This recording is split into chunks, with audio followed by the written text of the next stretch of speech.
बिस्मिल्लाहिर्रहमानिर्रहीम, अस्सलाम वालेकुम। आप सभी का इस्तकबाल है। आप देख रहे हैं प्रोग्राम स्पेशल रिपोर्ट। आपका मेज़बान मीहिलाल हांजुरी हाजिर खिदमत। सफर के 4 बज चुके हैं और आज के स्पेशल रिपोर्ट में मुख्तलिफ और मुतअद्दिद खबरें आना चाहती हैं। एक एक करके हर खबर की जो तफसीलात है वो आप तक हम पहुँचाने की कोशिश करेंगे। कल आपको याद ही होगा कि मोमिनाबाद बटमालों के अंदर एक शख्स की लाश पाई गई और पुरअसरार हालत में इस शख्स पर जो छुरी से वार किया गया था और जख्मी हालत और उसके साथ साथ डेड बॉडी देखने के बाद पुलिस की तहकीकात भी शुरू हो गई, क्योंकि तब तक ये पता नहीं चलता था कि आखिर ये लाश यहाँ पर कैसे है, क्या इसका कत्ल किया गया है या कुछ और है। बहरहाल पुलिस ने 24 घंटे के अंदर अंदर ही इस मामले की तहकीकात शुरू की है और उसके बाद जो खुलासा पेश किया वो इस सोसाइटी के लिए बिल्कुल हैरान कर देने वाली है। आज एसपी साउथ जिसका नाम गौरव सिकारवार है, उनकी जानब से आज एक प्रेस कॉन्फ्रेंस दी गई है। उन्होंने इस मामले को लेकर यानी मोमिनाबाद लेन नंबर 2 में जिस शख्स की लाश मिली थी और उसके बाद पुलिस ने अपनी टीमें वहां रवाना कर दी और उसके बाद पुलिस ने इस हवाले से तहकीकात शुरू कर दी। इस हवाले से पूरा खुलासा आज एसपी साउथ श्रीनगर ने किया है। उन्होंने कहा कि हमने तहकीकात किया, सीसीटीवी और तकनीकी वसाइल बरोकार लाए, फिर पता चला कि जो विक्टिम है यानी जिसकी मौत वाक़ा हुई है उसकी बेटी और जिसने मुबैना तौर पर उसका कत्ल किया है उस बच्चे के दरमियान अफेयर चल रहा था। क्या यह बच्चा है या एक नौजवान है, यह अभी होना पुलिस का कहना है कि इस हवाले से अभी तहकीकात जारी है।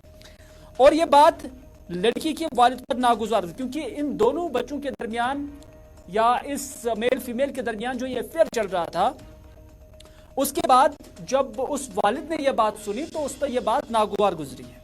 यह बात नागवार गुजरने के बाद जो लड़का था उसे इस शख्स के तई जिद पैदा हो गई है और ये लड़का कई माह से इस शख्स से बदला लेना चाहता था और वो काफी वक्त से एक छुरी को पास रखता था और कल उसने मौका देखा और उस पर हमला किया, जिसकी वजह से विक्टिम की डेथ हो गई है। ये पुलिस की तहकीकात बता रही है और ये पुलिस आज प्रेस कॉन्फ्रेंस के अंदर बता रही है कि दरअसल 2 बच्चों के दरमियान अफेयर चल रहा था और उसके बाद नतीजा कत्ल पे पहुंचा है। एसपी साउथ श्रीनगर ने क्या कुछ कहा, उन्हीं की जुबानी सुनते हैं। शाम में एक रिपोर्ट आई थी कि मोमिनाबाद लेन नंबर 2 में एक अनकॉन्शियस बॉडी है, जो जब लोगों ने वहाँ शिफ्ट की हॉस्पिटल में तो उन्होंने बताया कि ये ब्रॉड डेड है, इसकी बॉडी पे मल्टीपल वुंड इंजरी है। उसको देखते हुए एक पीएस बटमालू में एफआईआर नंबर 67 रजिस्टर हुई under section 302 of IPC. Investigation को लाया गया। इन्वेस्टिगेशन के दौरान जब पुलिस मौके पे पहुंची तो हमने स्पॉट को आइडेंटिफाई किया। उसमें जितने भी एंट्री और एग्जिट रूट थे जो पॉसिबल सस्पेक्टेड थे उनको लोकल्स की मदद से, सीसीटीवी की मदद से, अदर जो टेक्निकल रिसोर्सेज हैं उनकी मदद से हमने आइडेंटिफाई किया। जब कई लोगों से हमने इंटरोगेशन की तो उसमें एक सस्पेक्ट ने वॉलंटरी कन्फेस किया कि वो जो विक्टिम है, जो डिसीज्ड विक्टिम है, उसकी बेटी के साथ रिलेशनशिप में था और ये बात उसके जो फादर है उसको नागाबाजार गुजरती थी। तो काफी लंबे टाइम से उसका प्लान था उससे बदला लेने का, काफी लंबे टाइम से बदला लेना चाह रहा था लेकिन उसको मौका नहीं मिल पाया। जब कल शाम को जब विक्टिम ने इसे देखा, अपनी बच्ची के साथ अपनी गली में देखा, तो काफी गुस्सा आया उसे और वो इसके पास पहुंचा। इससे पहले इसने प्लानिंग की तरह एक चाकू खरीद के रखा था 4-5 महीने, अपने शार्प वेपन अपने पास, और ये हमेशा जब भी उसे जाता था उसके पास ही अपने बैग में ही कैरी करता था। तो कल जब इसने देखा गली सुनसान थी, कोई अवेल था नहीं, उसके फादर अकेला था, इसको मौका मिला जो काफी लंबे टाइम से एग्जीक्यूट करना चाह रहा था। इसने उसी टाइम पे मौके का फायदा उठाते हुए मल्टीपल स्टैब इंजरी उसको दी, मल्टीपल वुंड उसकी गर्दन पे, छाती पे दिए, जिससे जो विक्टिम है उसकी डेथ होगी और फिर ये मौके से भाग गया। हम जब मौके पे पहुंचे तो हमने एंट्री और एग्जिट रूट को काफी एनालिसिस किया, सीसीटीवी देखे और जो टावर ट्रैफिक था, अदर जो टेक्निकल रिसोर्सेज को एनालिसिस करके हमने इसको आइडेंटिफाई किया। जब इंटरोगेशन की तो इसने बताया कि इसने कैसे उस विक्टिम की जान ली चाकू से, और इसके इंस्टेंस पे ही हमने जो इसकी ब्लड स्टेन शर्ट थी जो इसने एक दूसरी जगह छुपा रखी थी, चाकू, ब्लड स्टेन नाइफ जो इसने दूसरी जगह छुपा रखा था, और जो इसका ट्राउजर था वो उसने तीसरी जगह छुपा रखा था। इन तीनों को हमने वहां से उसके इंस्टेंस पे रिकवर किया। विद इन फ्यू आवर्स ही हमने केस क्रैक किया पीएस बटवालू में under leadership of SSP sir. जो ये क्राइम था जो हुआ है इसको डिटेक्ट किया और इस पर आगे इन्वेस्टिगेशन हम करेंगे। सर इसमें दो चीजें आपने बताई, एक रिलेशनशिप का मॉडल, रिलेशनशिप और रिवेंज था। एक चीज ये है कि क्या इसको लड़की, जब पहले कहा गया कि जब इसको स्टैब किया गया तब इसके साथ बच्ची थी, बच्ची इसके साथ नहीं थी उसने, लेकिन देखा है उसने चिल्लाया भी, लोगों को उसने बुलाया। मैंने आपको पहले ही बताया क्योंकि मौका इसके पास था नहीं, वो खाली सुनसान गली थी तो कोई मदद के लिए ना आ पाया वहां पे, तो उसको ये मौका मिला, उसका फायदा उठा के चला गया। अक्यूज आइडेंटिफाइड है, उसने वॉलंटरी कन्फेशन दिया है, उसके बेसिस पर हमने रिकवरी भी की है और जो बच्ची थी उसने देखा भी ऐसे करते हुए। मैं पूछना ये चाह रहा था कि आप रिवील नहीं कर रहे हैं आइडेंटिटी, इसका मतलब ये कि वो माइनर है? ये मैटर ऑफ इन्वेस्टिगेशन है, जैसे ही हमारे पास कुछ आता है हम आपको।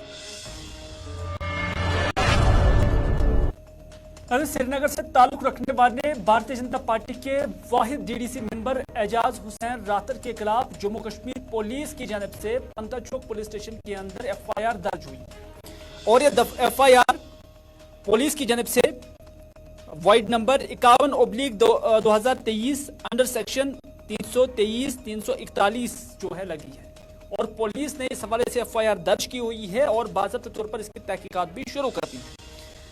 और इस हवाले से आज एजाज हुसैन रातर ने श्रीनगर के अंदर एक प्रेस कॉन्फ्रेंस भी दी है और प्रेस कॉन्फ्रेंस में उन्होंने क्या कुछ कहा वो हम आप तक तफसीलन और उन्हीं की जुबानी भी पहुंचाने की कोशिश करेंगे, लेकिन हम आपको ये वाक़ा समझाने की कोशिश करेंगे कि आखिर ये एफआईआर किस कॉन्टेक्स्ट में बना है।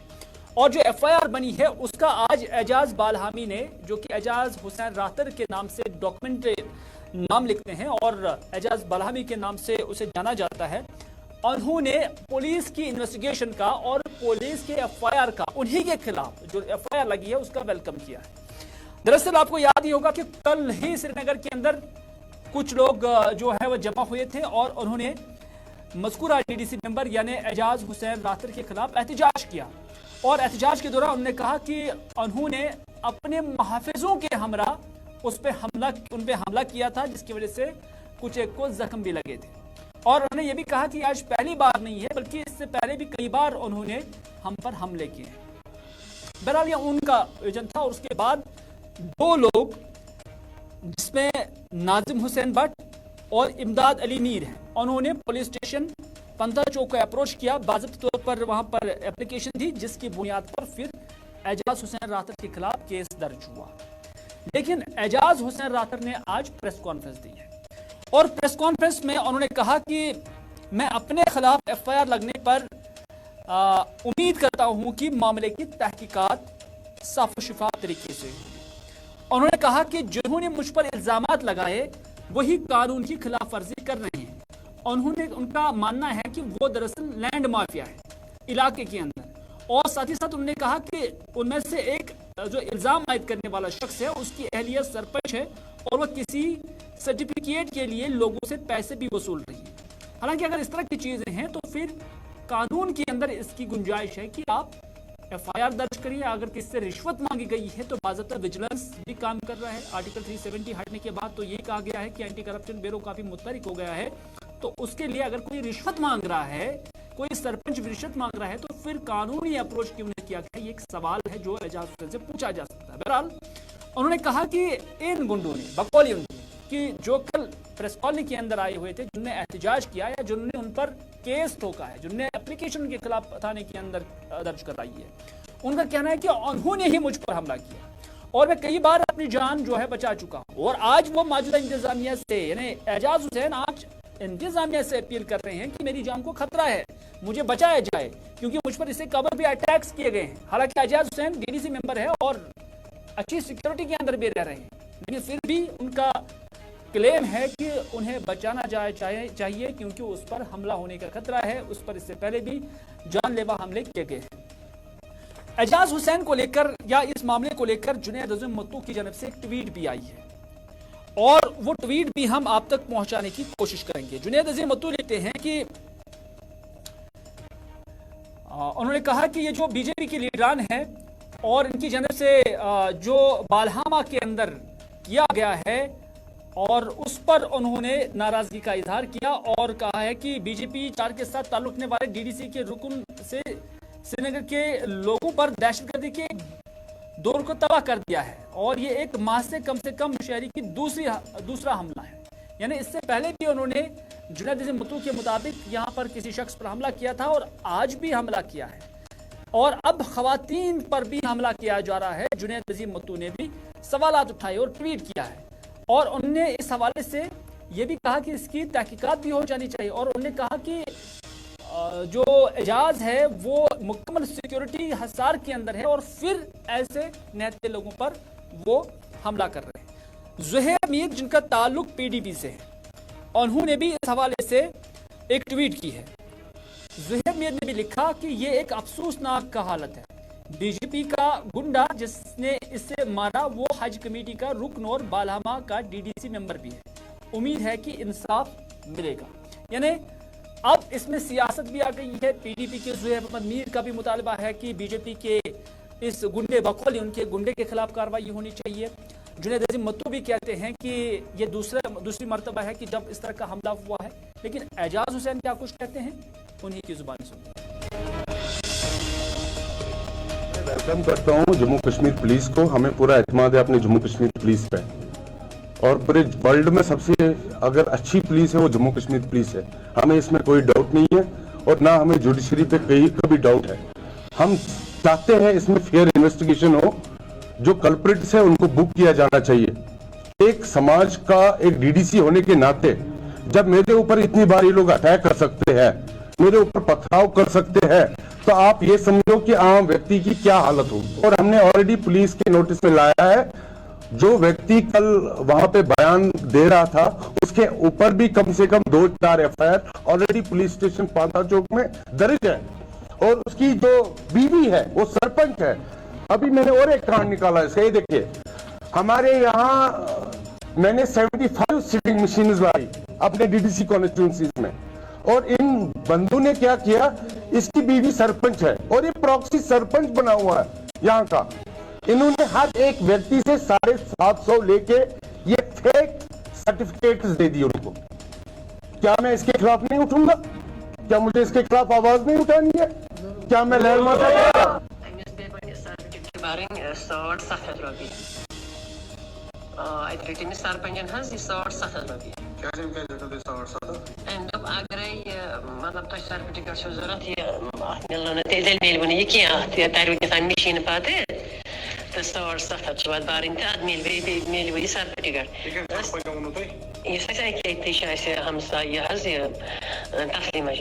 और सबसे ज्यादा अगर इस गांव को किसी ने नुकसान पहुंचाया है तो वो उस व्यक्ति ने पहुंचाया है। इसलिए मैं एडमिनिस्ट्रेशन से मेरी दरख्वास्त है कि मेहरबानी करके मेरी जान को खतरा है, मेरी जान को मुझे लग रहा है कि मुझे मारने की साजिश की जा रही है, तो मेहरबानी करके मुझे बचाओ, इन गुंडों से मुझे बचाओ। इनके पास बहुत सारा पैसा है, इन्हें हजारों कनाल यहाँ गपल किए हैं, उन्हें मतलब ना सरकारी लैंड को बेचा है और इनके पास बहुत पैसा है और ये पैसे वाले हैं और ये पैसों के बल पे हमें कुछ भी कर सकते हैं। इसीलिए मेरी पब्लिक और हमारे जितने लोग हैं, हमारी डिमांड रहेगी कि एक फेयर प्रयोग हो इस पे और जो भी मुलव्वस लोग हैं उनके ऊपर कार्रवाई की जानी चाहिए और जैसे उन्होंने डिफेमेशन करने की कोशिश की है उसके ऊपर कार्रवाई की जानी चाहिए। आपने देखा पिछली बार इन्होंने हमारे ऊपर अटैक भी किया और उसके ऊपर एफआईआर भी हुई इनके ऊपर, उसके बावजूद भी ये लोग अरेस्ट नहीं हुए। और आज मैं घर में था जवाहर नगर में और उसके बाद मुझे पता चलता है कि जम्मू कश्मीर पुलिस ने हमारे ऊपर एफआईआर की है। मैं वेलकम करता हूँ, अच्छी बात है, इन्वेस्टिगेशन होनी चाहिए। लेकिन चलिए, एजाज बालहमी ने कुछ ऑडियोज भी चलाई हैं जो उनके कहने के मुताबिक जो सरपंच है वो रिश्वत भी तलब कर रही थी। बहरहाल गुलिस्तान न्यूज़ इसकी कोई सर्टिफिकेशन नहीं देता है कि क्या ये सही है गलत है। बहरहाल उनका ये इल्जामात जरूर है। पुलिस मामले की तहकीकात कर रही है और पुलिस जांच से ही ये पता चलेगा कि आखिर कसूरवार कौन है, किसकी खता है। अगली खबर में बात करते हैं मौसम की, क्योंकि मौसम की वजह से ही जो कौमी शाहरा है, चाहे जम्मू श्रीनगर कौमी शाहरा है या उसके साथ साथ मुगल रोड है, दोनों बंद पड़े थे। मिलाकर एक रास्ते को यानी जम्मू श्रीनगर कौमी शाहरा को अब ट्रैफिक के लिए बहाल कर दिया गया है। जम्मू श्रीनगर कौमी शाहरा को आज सुबह से ही दोनों तरफ से ट्रैफिक के लिए बहाल कर दिया गया है। हालांकि पहले यहां पर ट्रैफिक मुतासर हो चुका था मूसलाधार बारिशों के बाद। तो कुछ एक जगहों पर जो मड स्लाइड्स थी, लैंड स्लाइड्स थी, जो शूटिंग स्टोन्स थे वो आए हुए थे और उसके बाद उसे क्लियर करने के लिए जो अमला है वो रखा गया था और उन्हें इसे क्लियर भी किया है। और फिर आखिर आज जो है सुबह से ही ट्रैफिक की आमदरफ्त इस शाहरा पर देखने को मिली है। हमारे साथी आरिफ वहीद जो है वो इस शाहरा पर ट्रैफिक की जो सूरत हाल है उस पर लगातार नजर रखे हुए हैं। उन्होंने क्या कुछ देखा, आइए उन्हीं की जुबानी सुनते हैं। बदलते मौसम के मिजाज के देखते हुए अगर बात करें तो जम्मू श्रीनगर कौमी शाहरा पे आज सुबह सुबह जहां पर रामबंद के यानी नाशरी इलाके में मड स्लाइड की वजह से कौमी शाहरा को जो है सिंगल वे वहां पर किया गया था। इसके साथ में अगर देखें तो मुसलसल बारिशों के चलते जो है जम्मू श्रीनगर कौमी शाहरा पे इस समय सुस्त रफ्तारी से ही सही, लेकिन जम्मू श्रीनगर कौमी शाहरा पे बारिशों के साथ साथ जो है कौमी शाहरा पे ट्रैफिक की आवाजाही भी जारी है। लेकिन इसके साथ में अगर देखिए जिस तरह से महकमा मौसमियात का मानना है कि आने वाले समय में जो है बारिशों का सिलसिला जो है इसी तरह से बदस्तूर रह सकता है, लेकिन उसमें कहीं ना कहीं पे रामबंद बनियाल सेक्टर में जो है ट्रैफिक रेगुलेशन के हवाले से जो है दिक्कतें जरूर हो सकती है, जहां पर म्यार के इलाके में भी जो है वक्त से जो है शूटिंग स्टोर का सिलसिला भी देखने को मिला। लेकिन यहाँ पर अगर बात करें तो आज बारिशों के बीचों बीच भी जो है जम्मू श्रीनगर कौमी शाहरा पे सुस्त रफ्तारी से ही सही, लेकिन कौमी शाहरा पे ट्रैफिक की आवाजाही जारी है।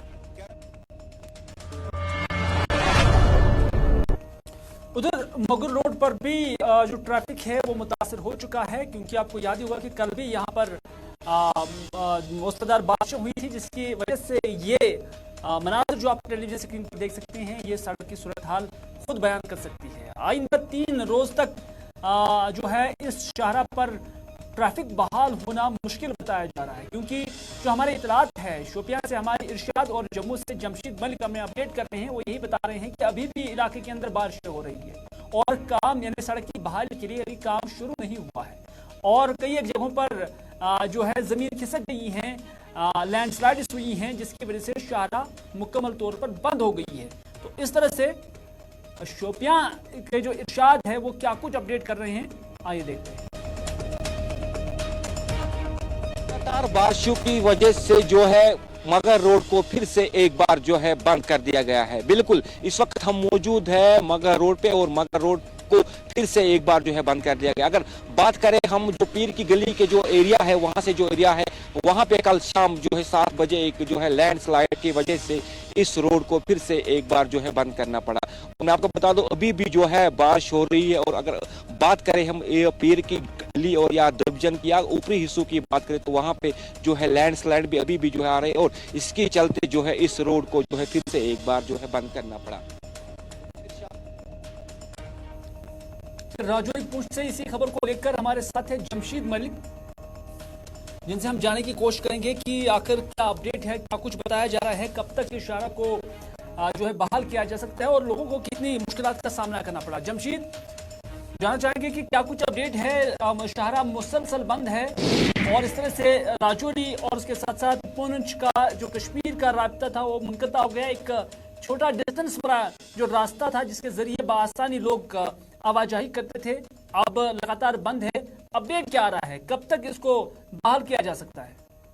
फिलहाल पहले मैं आपको एक बड़ी खबर दे देता हूं, क्योंकि थोड़ी देर पहले एक्सीएन मुगल रोड शौकत चौधरी से मैंने बात किया। उनकी तरफ से यह दावा किया गया कि आने वाले 20 दिन तक मुगल शाहरा को गाड़ियों की आवाजाही के लिए बहाल नहीं किया जा सकता, क्योंकि उनकी तरफ ये कहा गया है तकरीबन 200 मीटर के नजदीक रत्ता छाम के पास लगातार पसी गिरने का सिलसिला इस वक्त भी जारी है, जो थमने का नाम नहीं ले रहा। दूसरी तरफ लगातार खिता के पीर पंचाल इलाके पूरे, चाहे बालाई इलाकों की बात करें, मैदानी इलाकों में बारिश का सिलसिला लगातार ही जारी है।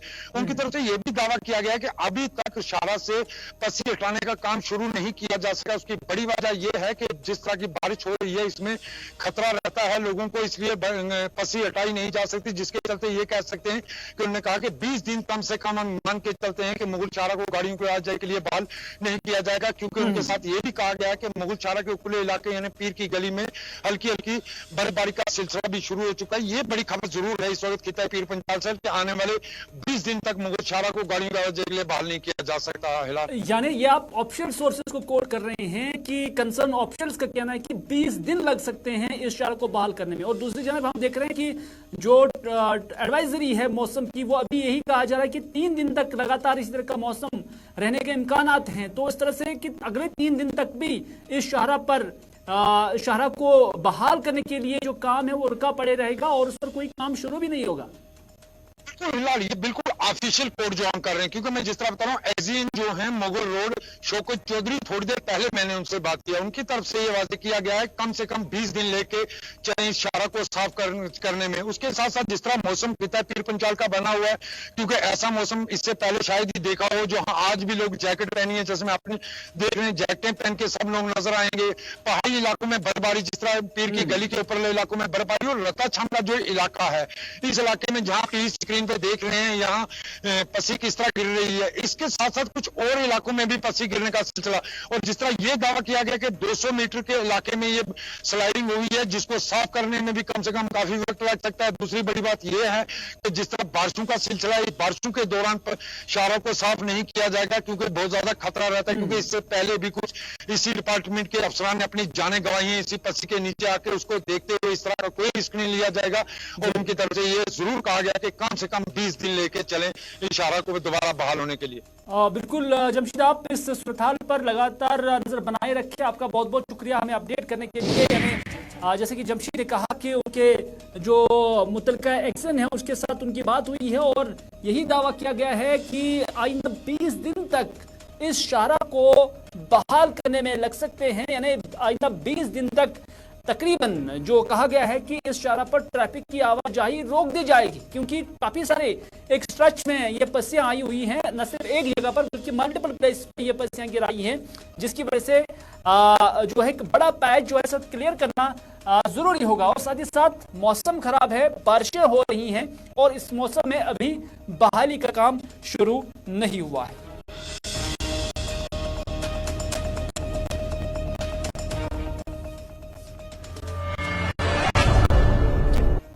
इधर महकमा मौसमियात की जानिब से पेशन गोई की गई है कि आइंदा 3 रोज तक जम्मू कश्मीर के मौसम में कोई खास बदलाव नहीं आएगा, बल्कि जिस तरह से बारिशें हो रही हैं, मतलब बरारूद है और कई एक जगहों पर जो है बारिशों मौसमदार बारिशों की वजह से सड़कें भी ज़ेराब आई हैं। तो वहीं पर महकमा मौसमियात ने कहा है कि आइंदा 3 रोज तक मौसम में कोई बड़ी तब्दीली नहीं आएगी। जिस तरह से बारिशें और मतलब बरारूद है, आइंदा कुछ दिनों तक इसी तरह का मौसम रहने का इम्कान है। और महकमा मौसमियात के डिप्टी डायरेक्टर डॉक्टर मुख्तार ने गुलिस्तान न्यूज के साथ बात करते हुए कहा कि अलबत्ता 3 जून से मौसम में तब्दीली आ सकती है, जो 8 जून तक मौसम खुश रहने का इम्कान भी जताया गया है। यानी 3 से 8 जून तक मौसम खुश रहने का इम्कान है। पूरे 5 दिन महकमा मौसम की जानिब से कहा गया है कि मौसम खुश रहने का इम्कान है। हालिया मौसमदार बारिशों से जमीन खुल गई है, जिसके चलते जम्मू श्रीनगर कौमी शाहरा और दूसरे जो शाहरा है उस पर मर्सलाइड्स आई हुई हैं। और इस तरह से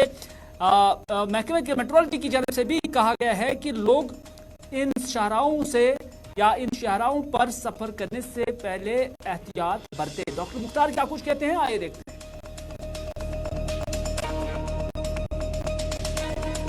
वही है पहले से 29 से जो है मौसम करवट लेने के इम्कान थे, तो ठीक इसी तरह हर जगह continuous intermittent light to moderate बारिशें, कुछ एक जगहों पे है इसमें लाइट स्नोफॉल, बाकी थंडरस्टॉर्म के साथ साथ लाइटनिंग, कुछ एक जगहों पे तेज़ हवाएं और हेल स्टॉर्म भी हुआ है पिछले 2 दिनों से। तो आज मुसलसल बारिशें हो रहे हैं अर्ली मॉर्निंग से ही throughout Jammu Kashmir and few parts of Ladakh. तो इसी पैटर्न का वेदर जो है ड्यूरिंग नेक्स्ट 2 to 3 डेज तक लगभग 2 जून तक रहने के चांसेस है। 3rd से जो है मौसम में इम्प्रूवमेंट आएगी और लगभग 7th 8th जून तक जो है मौसम अमूमन ठीक रहने के चांसेस है। लेकिन कुछ एक जगहों पे लोकल डेवलपमेंट की वजह से thunderstorm activity for brief period वो हो सकता है, उसको रूल आउट नहीं कर सकते। लेकिन कोई सिग्निफिकेंट वेदर एक्टिविटी नहीं है थर्ड के बाद। अभी कंटिन्यूसली बारिशें हो रहा है, सॉइल काफ़ी ज़्यादा सेचुरेट हो चुका है, जिसके कारण जो है मड स्लाइड्स, शूटिंग स्टोन्स और लैंड स्लाइड्स के चांसेस बढ़ जाते हैं। तो लोगों को ऐसे में श्रीनगर जम्मू नेशनल हाईवे में ट्रैवल करते हैं या श्रीनगर लेह नेशनल हाईवे में ट्रैवल करते हैं या बाकी जो शारा हैं। नाज़रीन, आज की स्पेशल रिपोर्ट में बस इतना ही। अपने मेज़बान मेरीलाल हांजरी को दीजिए इजाज़त, इस वादे के साथ कि अगर ज़िंदगी रही तो आपसे फिर होगी मुलाकात। तब तक के लिए खुदा हाफिज़, फी अमानिल्लाह।